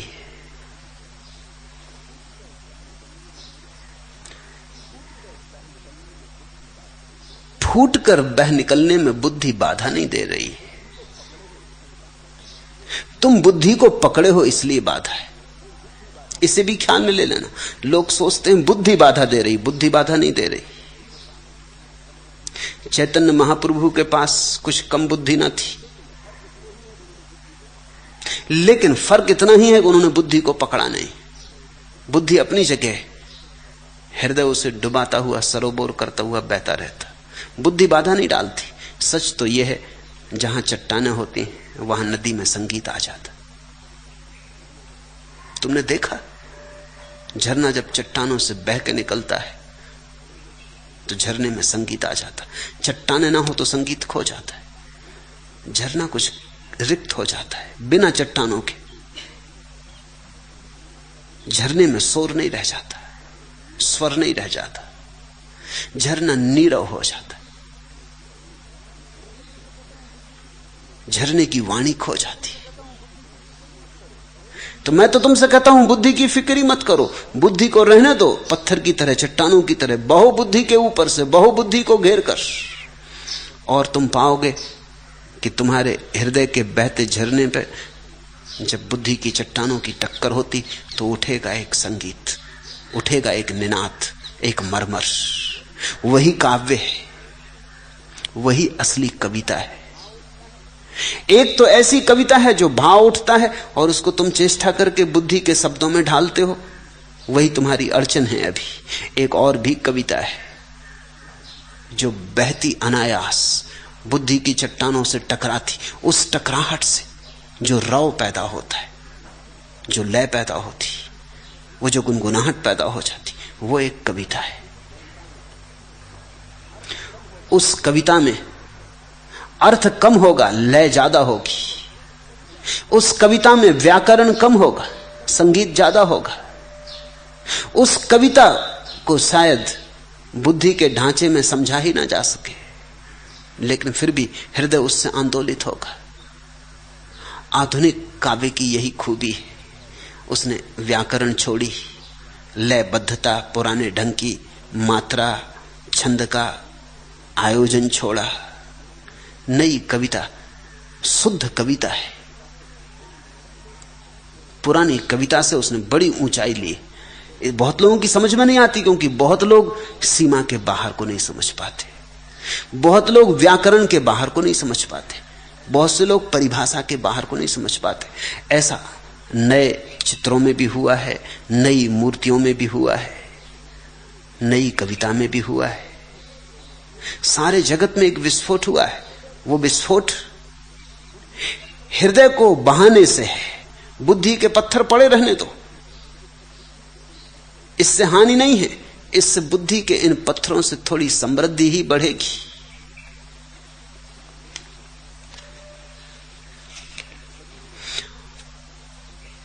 और कवि को चाहिए प्रेम, चाहिए प्रार्थना, चाहिए परमात्मा, अन्यथा अड़चन रहेगी। जब तक कविता भजन न बने तब तक दुविधा रहेगी, और जब तक कविता प्रार्थनापूर्ण न हो जाए, अर्चना न बने, नैवेद्य न बने, तब तक अड़चन रहेगी। कौन है अंकुश, इसे मैं भी नहीं पहचानता हूं, पर सरोवर के किनारे कंठ में जो जल रही है उस त्रसा, उस वेदना को जानता हूं। आग है कोई नहीं जो शांत होती, और खुलकर खेलने से भी निरंतर भागती। टूट गिरती हैं उमंगे, बाहुओं का पास हो जाता शिथिल है। अप्रतिम में फिर उसी दुर्गम जलधि में डूब जाता। फिर वही उद्विग्न चिंतन, फिर वही प्रच्छा चिरंतन। रूप की आराधना का मार्ग आलिंगन नहीं तो और क्या है, स्नेह का सौंदर्य को उपहार रस चुंबन नहीं तो और क्या है। रक्त की उत्तप्त लहरों की परिधि के पार कोई सत्य हो तो चाहता हूं भेद उसका जान लूं। पंथो सौंदर्य की आराधना का व्योम में यदि शून्य की उस रेख को पहचान लूं, पर जहां तक भी उड़ूं इस प्रश्न का उत्तर नहीं। मृत्यु महदाकाश में ठहरे कहां पर शून्य है सब, और नीचे भी नहीं संतोष। मिट्टी के हृदय से दूर होता ही कभी अंबर नहीं। इस व्यथा को झेलता आकाश की निस्सीमता में घूमता फिरता विकल विभ्रांत, पर कुछ भी न पाता। प्रश्न जो कढ़ता गगन की शून्यता में गूंज कर सब और मेरे ही श्रवण में लौट आता। मैं न रुक पाता कहीं, फिर लौट आता हूं पिपासित शून्य से साकार सुषमा के भुवन में। युद्ध से भागे हुए उस वेदना विह्वल युवक सा जो कहीं रुकता नहीं, बेचैन जा गिरता अकुंठित तीर सा सीधे प्रिया की गोद में। नींद जल का स्रोत है, छाया सघन है, नींद श्यामल मेघ है, शीतल पवन है, किंतु जग कर देखता हूं कामनाएं वर्तिका सी बल रही हैं। जिस तरह पहले पिपासा से विकल थीं, प्यास से आकुल अभी भी जल रही हैं। प्राण की चिरसंगनी यह वहिनी, इसको साथ लेकर भूमि से आकाश तक चलते रहो। मर्त्य नर का भाग्य, जब तक प्रेम की धारा न मिलती आप अपनी आग में जलते रहो। मर्त्य नर का भाग्य, जब तक प्रेम की धारा न मिलती आप अपनी आग में जलते रहो। काव्य एक यात्रा का प्रारंभ है, अंत नहीं। काव्य की अंतिम पूर्णाहुति तो प्रेम में है। कवि का हृदय तो केवल इस बात की सूचना दे रहा है कि प्रेम की बड़ी गहरी संभावना है जो नहीं घट रहा है। करो प्रेम। तुम पूछोगे कैसे? फिर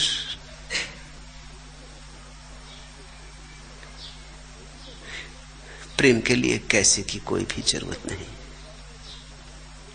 शुरू करो ऐसे ही जैसे कोई तैरना शुरू करता है, अनगढ़ हाथ फेंकता है। कोई भी तो यहां जन्म से ही सीखा हुआ नहीं आता। सभी को हाथ इर्छे तिरछे फेंकने पड़ते, फिर धीरे धीरे तैरने की कुशलता आ जाती। करो प्रेम। वृक्षों से करो, पशु पक्षियों से करो, मित्रों से करो, प्रियजनों से करो। जहां मौका मिले प्रेम का चूको मत। हम बड़े अजीब हैं, हम प्रेम के संबंध में बड़े कृपण। प्रेम में हम ऐसे कंजूस हैं कि जिनसे हम कहते हैं हमारा प्रेम है, उनसे भी हम बामुश्किल से प्रेम का संबंध बनाते, जैसे कि कुछ लुटा जा रहा है, जैसे कि प्रेम क्या कर लेंगे तो कुछ खो जाएगा, जैसे कि प्रेम क्या दे देंगे किसी को तो कुछ मिट जाएगा भीतर, जैसे कि कुछ कम हो जाएगा। प्रेम ऐसी संपदा नहीं है, ये तिजोरी नहीं है आदमियों की कि तुमने अगर 10 रुपए किसी को दे दिए तो 10 रुपए कम हो गए। ये कुछ मामला ही और है। ये तो ऐसे है जैसे कुएं से कोई पानी भर ले। तुम भर लो पुराना पानी, नया ताजा झरना कुएं में फूटा चला आ रहा है। पुराने को हटाओ, नया मिलता है। सड़े को हटाओ, गले को हटाओ, ताजा मिलता है। जैसे कुएं से पानी को भरते रहो तो कुआं जीवंत रहता है, झरने जागे रहते हैं, नई नई धारें फूटती रहती। सागर, दूर का सागर कुएं को भरता रहता। बीच की मिट्टी छानती है। सागर के पानी को सीधे नहीं पिया जा सकता, पियोगे तो मर जाओगे। लेकिन बीच की मिट्टी सागर के पानी को छान देती, और कुएं में पानी भागा चला आ रहा है। अगर तुम भरोगे ना पानी, बांटोगे नहीं पानी, तुम कहोगे मेरा कुआं खाली हो जाएगा, तो तुम्हारा कुआं सड़ेगा, मरेगा। धीरे धीरे झरने बहेंगे नहीं तो सूख जाएंगे। अब तुम पूछते हो कि झरनों को कैसे खोलें? मैं अवरुद्ध पड़ा हूं, एक अरसे से रुंधा पड़ा हूं, कैसे खोलूं इस झरने को? मैं कहता हूं बांटो प्रेम, निमंत्रण दो लोगों को। जहां मौका मिल जाए, परिचित से अपरिचित से, अपने से पराये से, पहचान वाले से अजनबी से, प्रेम में कुछ भी तो तुम्हारा खर्च नहीं होता है। दो, जरूरी नहीं कि तुम कुछ दो ही। टॉलस्टॉय ने अपने संस्मरणों में लिखा है कि मैं एक दिन जा रहा था एक राह के किनारे से, एक भिखमंगे ने हाथ फैला दिया। सुबह थी, अभी सूरज उगा था, और टॉलस्टॉय बड़ी प्रसन्न मुद्रा में था, इंकार न कर सका। अभी अभी चर्च से प्रार्थना करके भी लौट रहा था, तो वो हाथ उसे परमात्मा का ही हाथ मालूम पड़ा। उसने अपने खीसे टटोले, कुछ भी नहीं था। दूसरे खीसे में देखा, वहां भी कुछ नहीं था। वो जरा बेचैन होने लगा। उस भिखारी ने कहा कि नहीं, बेचैन ना हो, आपने देना चाहा, इतना ही क्या कम। टॉलस्टॉय ने उसका हाथ अपने हाथ में ले लिया, और टॉलस्टॉय कहता है मेरी आंखें आंसुओं से भर गई। मैंने उसे कुछ भी ना दिया, उसने मुझे इतना दे दिया। उसने कहा कि आप बेचैन ना हो, आपने टटोला, देना चाहा, इतना क्या कम है, बहुत दे दिया। ना देकर भी देना हो सकता है, और कभी कभी देकर भी देना नहीं होता। अगर बेमन से दिया तो देना नहीं हो पाता। अगर मन से देना चाहा ना भी दे पाए तो भी देना घट जाता है। ऐसा जीवन का रहस्य। बांटते चलो, धीरे धीरे तुम पाओगे, जैसे जैसे तुम बांटने लगे ऊर्जा, वैसे वैसे तुम्हारे भीतर से कहीं परमात्मा का सागर तुम्हें भरता जाता। नई नई ऊर्जा आती, नई तरंगे आती। और एक दफा ये तुम्हें गणित समझ में आ जाए, ये जीवन का अर्थशास्त्र नहीं है, ये परमात्मा का अर्थशास्त्र। ये बिल्कुल अलग है। जीवन का अर्थशास्त्र तो यह है कि जो है अगर नहीं बचाया तो लुटे, इसको तो बचाना, नहीं तो भीख मांगोगे। मैंने सुना एक भिखमंगा मुल्ला नसरुद्दीन के द्वार भीख मांग रहा था। मुल्ला ने उसे खूब दिल खोल के दिया, खिलाया पिलाया, वस्त्र पहनाया, जाने लगा तो 10 का नोट भी दिया। फिर मुल्ला ने उससे पूछा कि तुम आदमी तो भले मालूम पड़ते हो, तुम्हारे चेहरे से संस्कार मालूम पड़ता है, तुम्हारे वस्त्र भी यद्यपि दीन मलिन हैं, फटे पुराने, लेकिन कीमती मालूम होते, ये दशा तुम्हारी कैसे हुई? वो कहने लगा, जैसे आप कर रहे हैं ऐसे ही मैं करता था, जल्दी आपकी भी यही दशा हो जाएगी। दे दे के ये दशा हुई, बांटता रहा, उसी में लुट गया। तो एक तो इस बाहर के जगत का अर्थशास्त्र है, यहां छीनो तो मिलेगा, यहां दो तो खो जाएगा। एक भीतर का अर्थशास्त्र, कबीर ने कहा दोनों हाथ उलीचिए, उलीचते रहो तो नया आता रहेगा, बांटते रहो तो मिलता रहेगा। जो बचाया वो गया, जो दिया वो बचा। जो तुमने बांट दिया और दे दिया वही तुम्हारा है अंतर के जगत में। तो दो काम करो,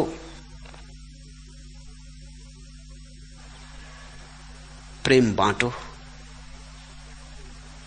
और आंसुओं को आने दो, और दोनों साथ साथ हो जाएंगे, क्योंकि दोनों एक ही घटना के हिस्से। जितना हृदय में प्रेम बटने लगता है उतनी आंखें गीली होने लगती, नम होने लगती। प्राण की चिरसंगनी यह वहिनी, इसको साथ लेकर भूमि से आकाश तक चलते रहो। मर्त्य नर का भाग्य, जब तक प्रेम की धारा न मिलती आप अपनी आत्मा में जलते रहो। ये जो आज जलन है यही कल फूल की तरह खिलेगी। ये आज जो अग्नि है यही कल तुम्हारे भीतर कमल बनेगी। मगर बांटो। प्रेम सूत्र है, और प्रेम के जगत में कैसे का कोई संबंध नहीं, बेशर्त बांटो। ये भी मत कहना किसको, ये तो कंजूस पूछता है। पात्र अपात्र ये भी कंजूस पूछता है। हम कौन है तय करें कौन पात्र कौन अपात्र? जो मिल जाए दे दो, और जो तुमसे तुम्हारे प्रेम को ले ले उसका धन्यवाद मानना, आभार मानना। इंकार भी कर सकता था, उसने इंकार ना किया, तुम धन्यभागी हो। उसने तुम्हें अपने को लुटाने का थोड़ा मौका दिया, क्योंकि उस लुटाने से ही तुम और भरोगे। उसे धन्यवाद देना। प्रेम जीवन में आए तो धीरे धीरे प्रार्थना भी आ जाती, और जब तक काव्य की क्षमता भजन ना बने, जब तक काव्य प्रार्थना ना बने, तब तक कवि को बड़ी बेचैनी रहेगी। तुम्हारा काव्य जब उपनिषद बन जाए तो कवि मर जाता है और ऋषि का जन्म होता है। ऋषि और कवि दोनों शब्दों का एक ही अर्थ है। फर्क इतना ही है कि कवि चेष्टा करके हृदय के भावों को शब्दों में ढालता है, और ऋषि निश्चेष्टा से, सहजता से, सहज स्फुरणा से भाव को बहने देता है मस्तिष्क की चट्टानों पर से।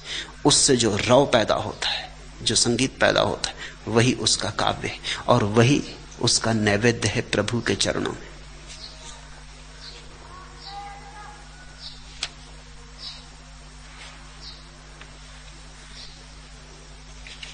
आखिरी प्रश्न। मेरे माजी के तलख अंधेरों में बता रजनीश क्या देखा तूने? गर्द से अय्याम में था उलझा, या बाहर उलझनों से आते देखा? मेरे अतीत के गहरे अंधेरे में क्या देखा? क्या मैं भाग्य चक्र में उलझा था या भाग्य चक्र के बाहर आ रहा था? दिनेश ने पूछा है। उलझे तो अभी भी हो, और भाग्य चक्र में आदमी उलझा ही रहता है जब तक पूरा न जाग जाए। भाग्य चक्र का अर्थ ही इतना होता है कि हम बेहोशी से चले जा रहे हैं। भाग्य होता ही बेहोश आदमी का है, होश से भरे आदमी का कोई भाग्य नहीं होता। बेहोश आदमी के संबंध में ज्योतिषी भविष्यवाणी कर सकते, होश वाले आदमी के संबंध में कोई ज्योतिषी कोई भविष्यवाणी नहीं कर सकता, क्योंकि होश से भरा हुआ आदमी क्या करेगा इसका कोई निर्णय अतीत के हाथों में नहीं।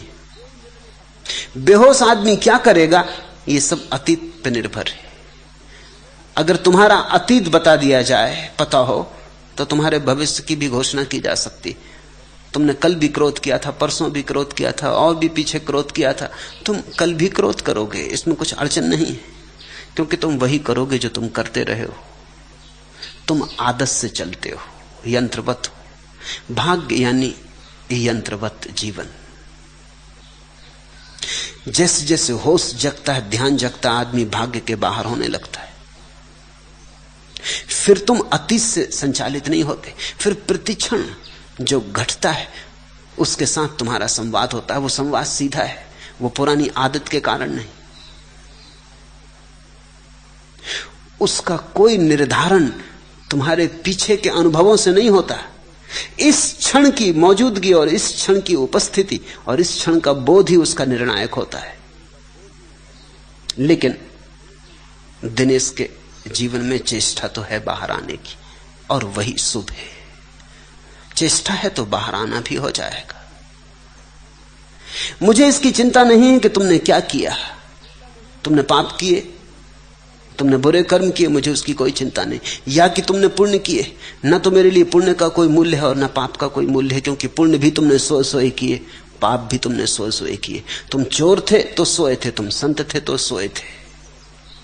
मेरे लिए तो एक ही बात का मूल्य है कि अब तुम्हारे मन में जागने की आकांक्षा पैदा हुई। उस आकांक्षा पर सब निर्भर है। वही आकांक्षा जीवन की सबसे बड़ी घटना है। मैं की बर्बादे निगाराने दिल आरा ही सही, मैं की रुसवाए मयो सागरो मीना ही सही, मैं की मकतूले गुलो नरगिसे सहला ही सही, फिर भी मैं खाके रहे साहिदे नजरा हूं दोस्त। मैं कि बर्बादे निगाराने दिला आरा ही सही, हृदय आकर्षक सुंदरियों द्वारा बर्बाद मान लिया यही सही। मैं कि रुसवाए मौ सागरो मीना ही सही, या कि शराब के प्याले और सुराही के द्वारा मान लिया वही भी ठीक। मैं कि मकतूले गुलो नरगिसे सहला ही सही, और या कि फूलों नरगिस के फूल ऐसी आंखों वाली सुंदरियों द्वारा मारा हुआ ठीक, वह भी ठीक, वह भी स्वीकार कर लिया। फिर भी मैं खाके रहे साहिदे नजरा हूं दोस्त, फिर भी मैं पारखियों के मार्ग की धूल। बस वही बात मूल्यवान है। दिनेश के भीतर पारखी का जन्म हो रहा है, आकांक्षा पैदा हो रही, आकांक्षा के पार जाने की। पूरब के क्षितिज पर सूरज की पहली किरणों की लाली प्रकट होने लगी। नहीं, तुम्हारे अतीत से, तुम्हारे माझी से मुझे कुछ लेना देना नहीं। तुमने सपने देखे अब तक, अब जागने की पहली झलक आ रही, नींद टूटने के करीब है, वही मूल्यवान है। तुम सम्राट थे कि दरिद्र, कि तुम साधु थे कि असाधु, कि तुमने अब तक पुण्यों का अंबार लगा लिया था कि पापों के संग्रह कर लिए थे, सब बात व्यर्थ है। वो सब तुमने नींद में किया था, वो सब सपने थे। अब सपना टूटने की घड़ी करीब आ रही, ध्यान के प्रति प्रेम पैदा हुआ है, वही बात महत्वपूर्ण है। और दिनेश की तैयारी मिटने की, वही बात महत्वपूर्ण है जो मिटने को, क्योंकि तुम हो ही अतीत का संग्रह।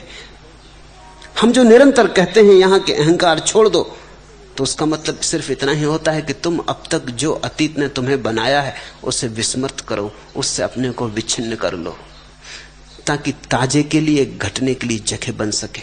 बावरे अहेरी रे, कुछ भी अवध नहीं तुझे, सब आखेट है। एक बस मेरे मन विवर में दुबकी कलोंस को, दुबकी ही छोड़कर क्या तू चला जाएगा। ले मैं खोल देता हूं कपाट सारे, मेरे इस खंडहर की सिरा सिरा छेद दे, आलोक की अनी से अपनी गढ़ सारा ढाकर ढूंढ भर कर दे। विफल दिनों की तू कलौंज पर मान जा, मेरी आंखें आन जा, कृतज्ञता अड़ाए पहनूं सिरोपे से ये कनकतार तेरे, बावरे अहेरी। दिनेश की प्रार्थना मुझे सुनाई पड़ रही है। ले मैं खोल देता हूं कपाट सारे, मेरे इस खंडहर की सिरा सिरा छेद दे, आलोक की अनी से अपनी। और वही शुभ घड़ी है, वही भाग्योदय है, जब तुम किसी के पास जाके कह सको मिटा दो मुझे। गढ़ सारा ढाह कर ढूंढ भर कर दे, विफल दिनों की तू कलौंज पर मान जा, मेरी आंखें आन जा। ध्यान यानी आंखों का आंजना है, ईद की धूल झाड़ना है। मेरे माजी के तलख अंधेरों में बता रजनीश क्या देखा तूने। नहीं, तुम्हारे अतीत की मैं चिंता ही नहीं करता। जो गया गया, जो बीता सो बीता। गर्द से अय्याम में था उलझा, या बाहर उलझनों से आते देखा। नहीं, अभी आए नहीं बाहर, लेकिन बाहर आने की पहली आकांक्षा उठी, और पहली आकांक्षा का उठाना आधी यात्रा का पूरा हो जाना है। ले मैं खोल देता हूं कपाट सारे, मेरे इस खंडहर की सिरा सिरा छेद दे, आलोक की अनी से अपनी। तो मृत्यु घटेगी और तुम्हारा नया जन्म भी होगा, सूली भी लगेगी और तुम्हारा पुनर्जन्म भी होगा। पर मिटने की तैयारी चाहिए, पूरी पूरी मिटने की तैयारी चाहिए। वही सन्यास है, अतीत से अपने को विच्छिन्न कर लेना, अतीत की भूमि से अपनी जड़ों को बिल्कुल उखाड़ लेना। नई भूमि की तलाश है सन्यास।